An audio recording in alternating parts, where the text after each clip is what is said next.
Good morning, good afternoon, and good evening to all of you. I'm back in the lab again here at Medlock Bridge Studios and just ready to cover some angular momentum. This is going to look a lot like linear momentum. There's a lot of the same stuff. So a lot of this is going to be kind of like review and just learning how to do things in a little bit of a different way. So plenty of good stuff here. A little short assignment to go with it, and then we'll call it a day with angular momentum. Okay, so just like before, when we had linear momentum, if there was linear momentum broke into two pieces, and that was if there was a net external force, then impulse was applied, and if there wasn't, then momentum was conserved. And that momentum is conserved part fell into basically us talking about collisions, and it was either a perfectly elastic collision, a perfectly inelastic collision, or a super elastic collision. All right, and so there are versions of those, two of those actually, in what we're going to talk about today. But then the other piece is going to be the angular impulse piece. Now, one thing that we want to make sure that is abundantly clear is when you have a collision and things begin to rotate, so if something's moving in a linear sense and it collides with something and then it begins to rotate, then angular momentum will always be conserved. Linear momentum will not always be conserved if angular momentum is present. So angular momentum always takes precedence over linear momentum. If there is a collision and it's just linear momentum turns into linear momentum, then linear momentum will be conserved. But if there is a collision and linear momentum creates angular momentum, then you have to run the calculation as angular momentum. And I'll explain how that works and why as we get to the important slides for that. Looking back on linear momentum was P is equal to M times V. All right, and so angular momentum L is equal to I times omega, or moment of inertia times angular velocity, just like regular momentum in the linear sense was just mass times velocity. Well, this is our angular mass times our angular velocity. So still moving that way. Now, if you have something that is moving linear to a rotating object, so like let's say someone is moving around a merry-go-round, we would describe their velocity as a linear velocity because they're running around it. Or let's say somebody shoots a bullet or throws a ball at something, it's going to hit it and create that angular momentum that we talked about, where something starts spinning or moving in an angular pattern. Then we would call that a point mass that runs perpendicular to something's radius. And so that, if you do a little bit of algebra, ends up being RMV, or R times linear momentum. So if you just take linear momentum and then multiply by the radius that it's moving at, then that is your way that you get linear momentum to be angular momentum. So if we have something that's moving horizontally and it strikes something and they stick together and they start to rotate, like let's say some kid runs along and then jumps onto a merry-go-round and makes the merry-go-round start to rotate, we would describe that as a angular. This is that point where angular momentum would take precedence over linear momentum, because if you try to run the calculation, linear momentum won't be conserved. But angular momentum is how you would do it, and you would describe the kid's linear momentum in the first part of the problem as R times M times V, or the radius times the linear momentum. That gives us our angular momentum. Now, important to remember here that just like with torque, the angular momentum is if something is moving in a linear sense and it's going to collide with or cause a collision, right? Then it is only going to be the piece that is perpendicular to the radius. All right, so if something is moving and it's not quite perpendicular, then you need to find the piece of the radius that is perpendicular. And so, for example, in the slide below on the right there, you have an object that is moving with some momentum up and to the right, and when it strikes at radius r, but the problem is, or it leaves at radius r, but the problem is that radius r is not at the same angle that would be 90 degrees, right? And so since the torque has to be applied at 90 degrees, then the angular momentum also would have to be applied at 90 degrees. So if you remember conservation of linear momentum, when we talked about conservation of linear momentum, what we were really talking about here was that there was no net external force, and so what happens is you've got these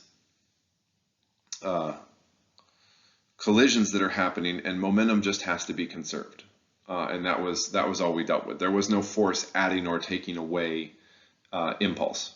And so here with this, what we've got is we have a guy who's standing here, or sitting here, I'm sorry, and he's got his arms out and he's slowly rotating in the counterclockwise direction. If he pulls his arms in, all of a sudden he begins to rotate same direction, but much, much more quickly. All right, this is the classic figure skater finishing his or her routine sort of problem. All right, and this is not an elastic collision, but it's sort of like that in that everything is going to be conserved here.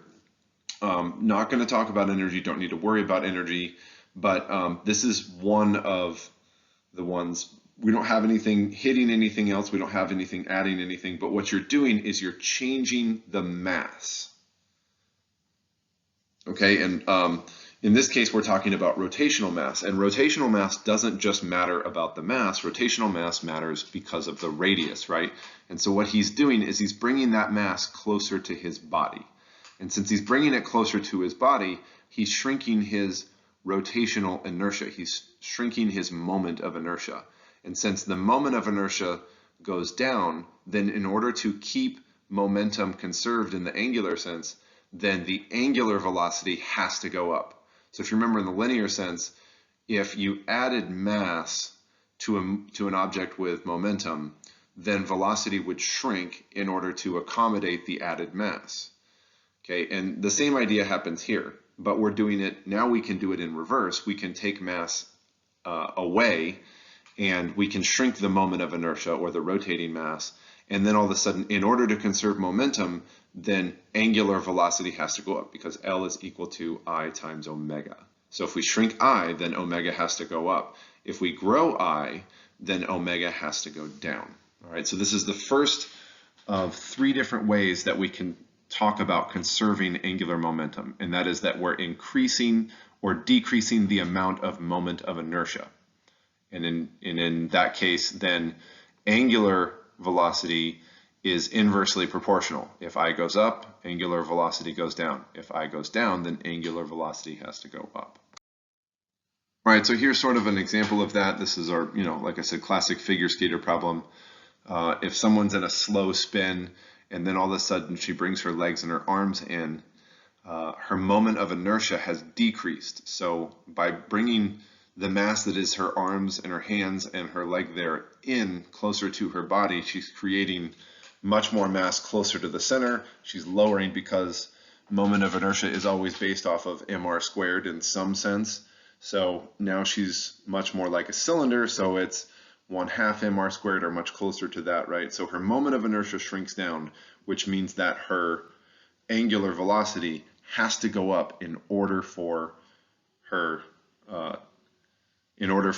momentum to be conserved.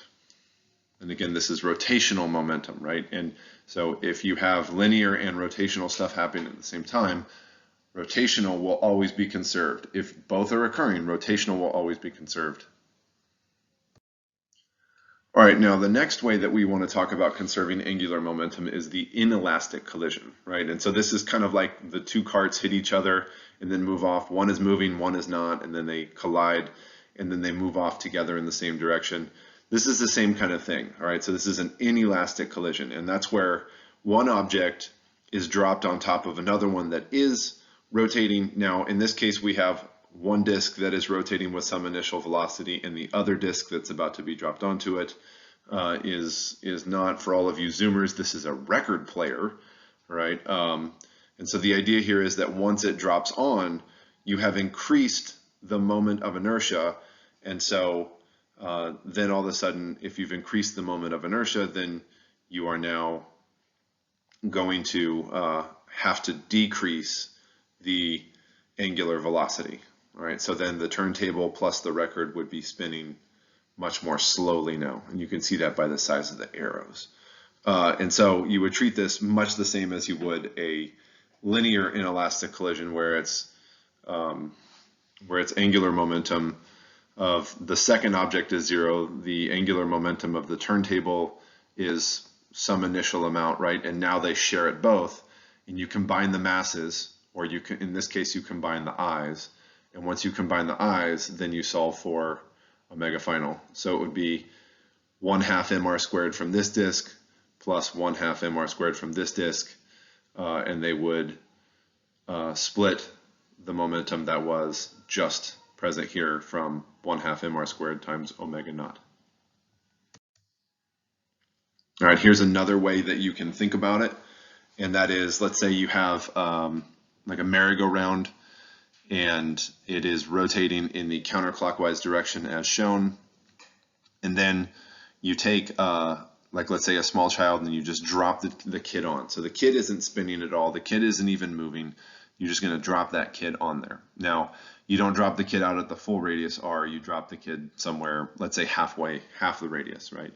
And so what you do is the initial angular momentum is going to be 1/2 mr squared times omega, which is the angular momentum of the merry-go-round, and then the velocity, the angular velocity.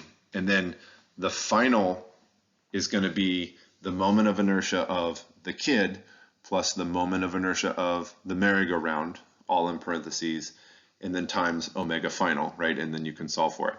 Now, one thing to note, the kid is just going to be a point mass here. So if you're dropping something onto it and it doesn't have its own shape, it's just mr squared, right? So this kid, we're just going to treat it as mr squared, and the kid's radius is going to be not the full radius of the disk, but the kid's radius is going to be the 1/2 r, because they're 1/2 away from the axis of rotation.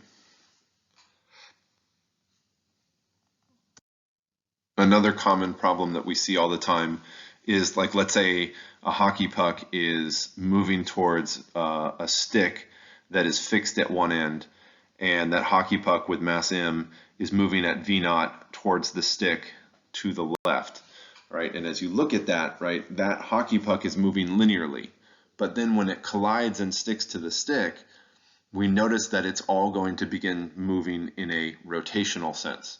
And so all of a sudden now you realize that you're going from having linear momentum to having angular momentum. And so what you need to do is make sure that in the beginning, your initial statement for a momentum is in angular momentum form. So that's going to be r times m times v0, and that is the momentum of the disk out at radius r, which in this case would be L, the length of the stick. So that would be L times m times v.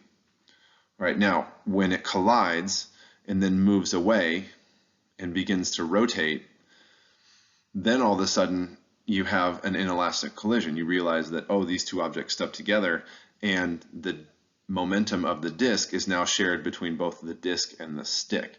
And so what you have to do here is you have to add the two moments of inertia together, the moment of inertia for the stick fixed at one end, which is 1/3 ml squared, and the moment of inertia for this hockey puck, which is just mr squared. You put those in parentheses, and then that's times omega final. So you have L times m times r,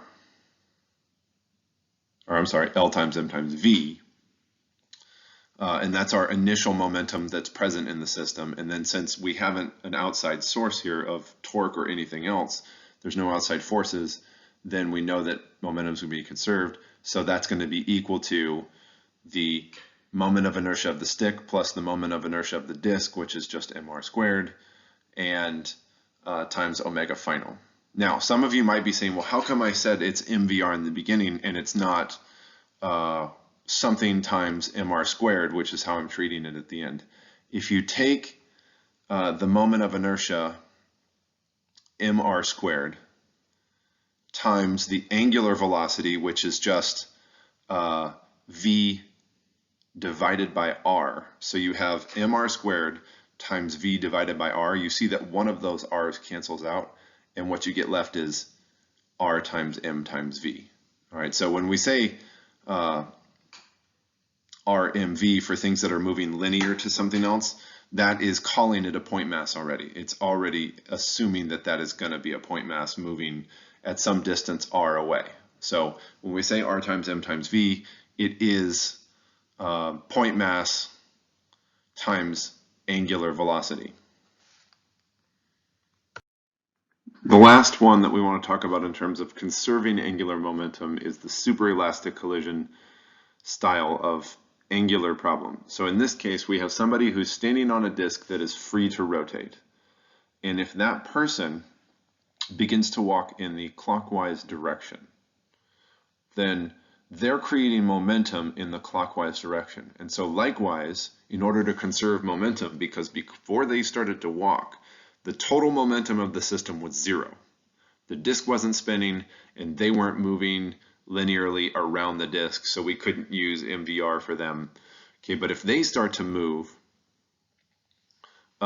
in the clockwise direction around the disk, around the edge of the disk, then the disk will have to begin to move in the counterclockwise direction in order to counteract that creation of momentum in one direction, because remember, since we're conserving momentum, initially the amount of momentum in the system had to be 0, which means that in the final sense, momentum still has to equal to 0, and angular momentum is still a vector, and so it counts that if it moves in the other direction, then they can sum up, superposition applies, and they can cancel each other out. Now, one little tricky detail on this is it's not necessarily that the momentum will be equal to each other. That is true, but that doesn't mean that the velocities of the two will be equal. So the disk may not spin at a velocity equal to whatever the person walking forward in the clockwise direction will be. So the disk may spin a little bit faster or a little bit slower, and that's because the angular momentum of each of them has to be perfectly offset. That does not mean that the linear velocities will be perfectly offset. All right, switching gears here, angular momentum, if it's not conserved, means that angular impulse is being applied. So an outside torque, instead of an outside force, now we have an outside torque that is being applied to it, right? And so if the change in momentum would be equal to the moment of inertia times the change in the angular velocity, right? Now, if we divide both sides by time, what we end up getting here is I is equal to, or I times angular acceleration, which is basically torque, right? And so what you get is that torque, which is equal to I alpha, is equal to the change in momentum over the change in time. And so if we multiply that time over to the torque side, what we find is that torque times an amount of time that torque is applied. So torque times the change in time is going to give us the change in the angular momentum. And remember, that can be an addition of angular momentum, or it can be a decrease in angular momentum. The last thing we want to say about that is, remember that the torque is always assumed to be applied perpendicular to the radius. So if the torque is not applied perpendicular to the radius, you may have to apply a little bit of the sine or cosine. Okay, so here we see that there is a merry-go-round and someone is running alongside it. So they are pushing on the merry-go-round. They're at radius r, and they are pushing on it with the force of F. That force is given as being perpendicular to radius, and that gives us the maximum acceleration. So this would be applying angular impulse here.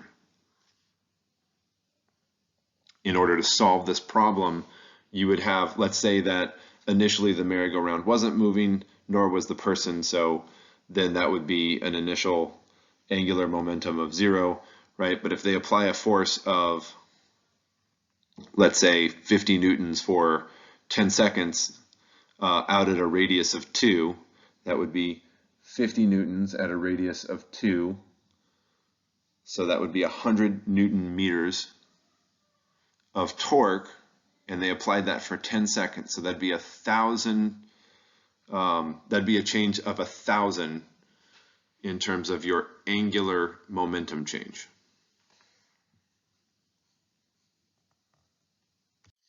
All right, now this isn't probably something that's going to be tested on, but it's a little bit neat, just because most kids have figured out over time, a lot of times when kids learn to ride bikes, one of the first things they learn is if you go too slow, it's really hard to stay up. And so once you actually get going fast enough, it gets to be easier to ride your bike. But a lot of times people don't understand why that is. And so what we have to bring in here is the right-hand rule. And what you understand with the right-hand rule is, okay, if you take your palm and your hand and you put it up like you're going to high-five somebody, okay, and you stick your thumb out at 90 degrees to your hand, just kind of like you see in the picture, but your fingers are up and open, right? Your fingers would represent the radius. So that's the radius of the wheel. And then if you wrap your fingers forward in the direction of the velocity, okay, this is what's called a cross product for some of you in calculus.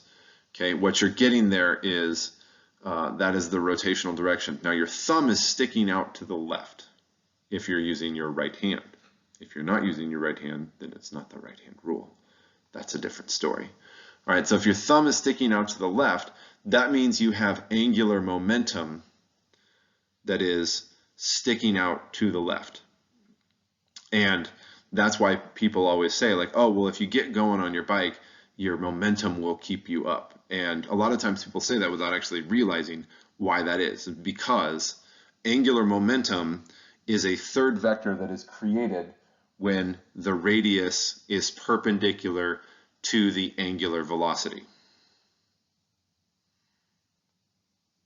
And so that third vector sticks out to the left and it keeps you stable. Okay, and so this is actually a technology that gets used in gyroscopes. It's stuff that helps keep a lot of our things that fly in the air very stable.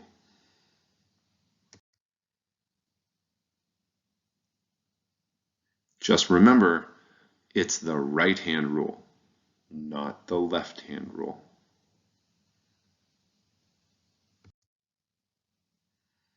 So for those of you who have never seen it before, this is a gyroscope, or one version of one. And you can find a ton of videos on YouTube for them. They're really cool things. They help a lot of things stay in the air and fly, and rockets, helicopters, etc. So you can use these things to help keep items stable. Like I said, you create a third vector that has momentum, which means it's going to stay there as long as it can, unless some outside force acts on it and makes it change. All right, so just a little wrap up here.